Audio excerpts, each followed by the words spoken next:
So, Bronny James just had maybe the worst individual preseason for a player in the history of the sport. And some people, technically, did he get a ring? Did Boogie get a ring for the year where he didn't play any games? I'm not sure.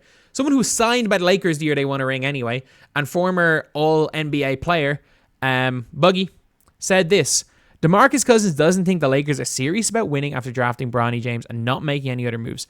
I take it as a sign that I don't really think the Lakers are serious anymore. You know, I love everything that it stands for. I think what Bron is doing with his legacy as a businessman and everything that comes with it is a beautiful thing. I think that's really dope. As far as the Lakers actually competing, I don't know. I take that as a sign they aren't really serious with the way their season ended last year and the high expectations. I expected more from them in terms of making moves.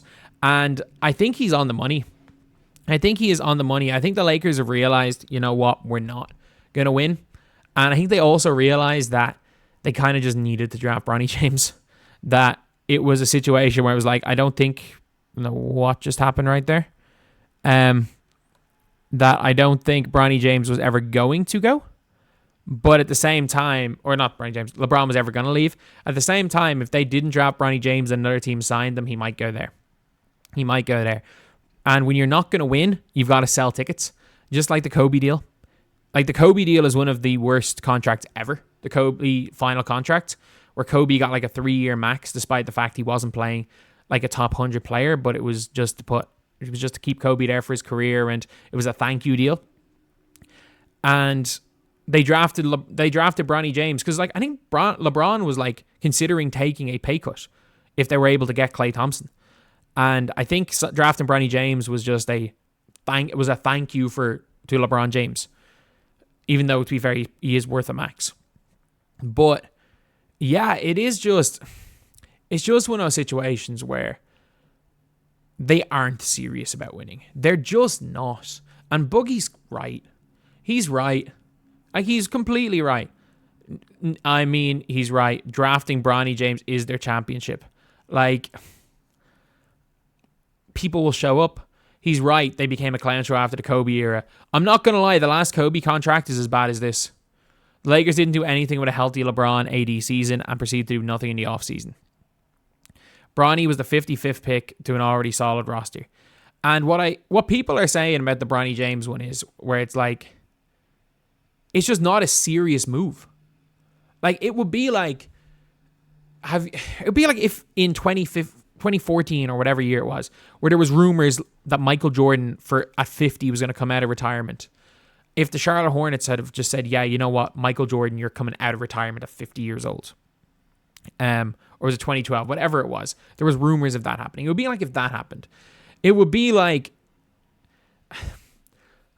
and especially whatever about drafting him, putting him on the roster. Like, any 55th pick who was as bad as Bronny James was in even one of his preseason games, in even one of them, would have never seen the floor again in preseason, being sent down to the G League, and not only like he signed a full 4-year deal. He would have been on a 2-way.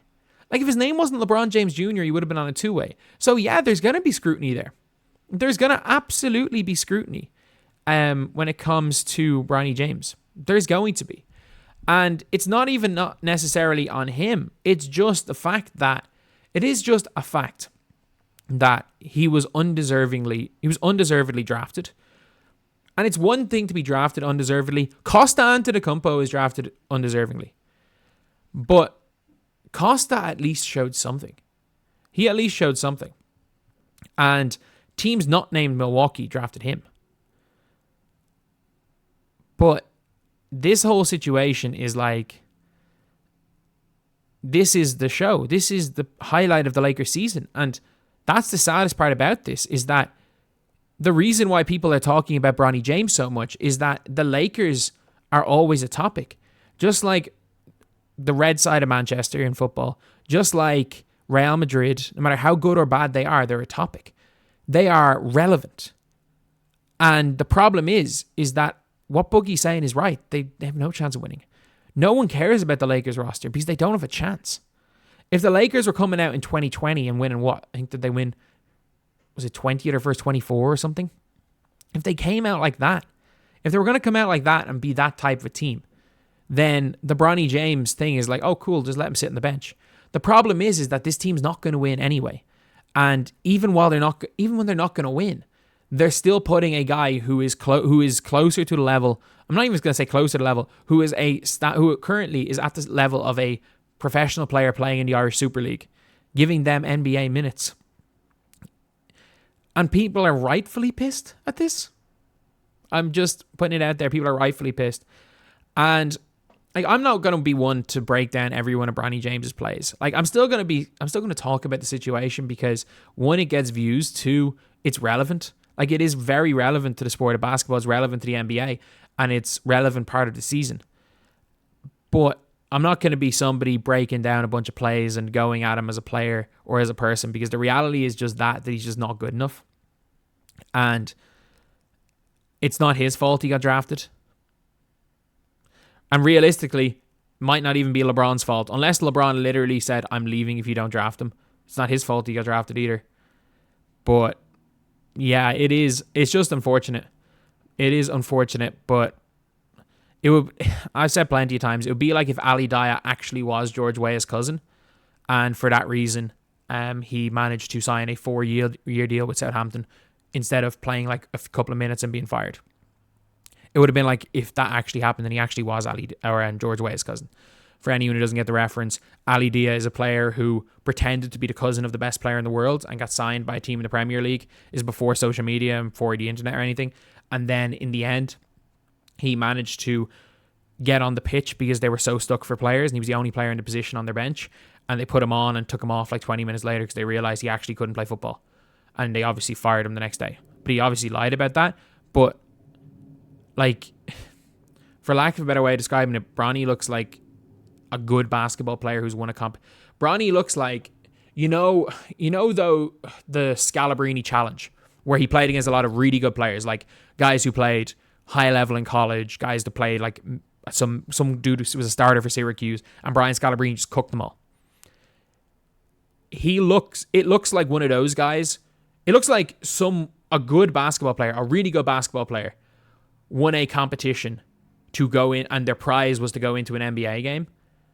And it was the whole spectacle is just showing how just differently good the NBA is compared to just being, and if you're a really good basketball player, you can look like you don't even know how to play the sport on an NBA level. That's literally what he looks like. So yeah, Boogie, I'll say it, on the money.